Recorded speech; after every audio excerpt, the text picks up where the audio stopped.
ఎప్పుడైనా మనం చేసే మంచి పనుల మూలంగా దుఃఖం లభించి ఇంకొకరికి వారు చేసిన చెడు పనుల మూలంగా సుఖం లభిస్తే మనస్సుకి తప్పకుండా అనిపించవచ్చు. అలా సత్కార్యాలే చేయటం వల్ల, ధర్మాన్ని అనుసరించడం వల్ల కలిగే ప్రయోజనం ఏమిటి అని. కాని దుష్టాత్ములకి ఏమి లభిస్తుందో ఎప్పుడైనా గమనించారా? దుష్టకార్యాలు తలపెట్టేవారి హృదయం ఎప్పుడు అల్లకల్లోలంగా, ఎంతో చిరాకుగా ఉంటుంది. ఆ మనసులో అనుక్షణం కొత్త కొత్త సంఘర్షణలు ఉద్భవిస్తుంటాయి.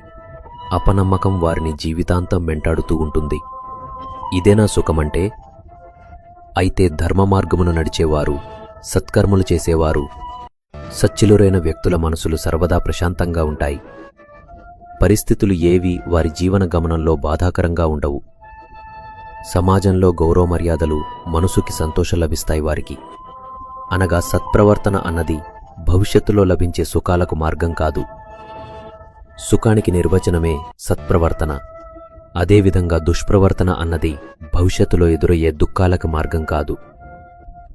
అధర్మం చేసిన క్షణమే అది దుఃఖాన్ని ఉత్పత్తి చేస్తుంది. ధర్మం ఆచరిస్తే సుఖం రాదు.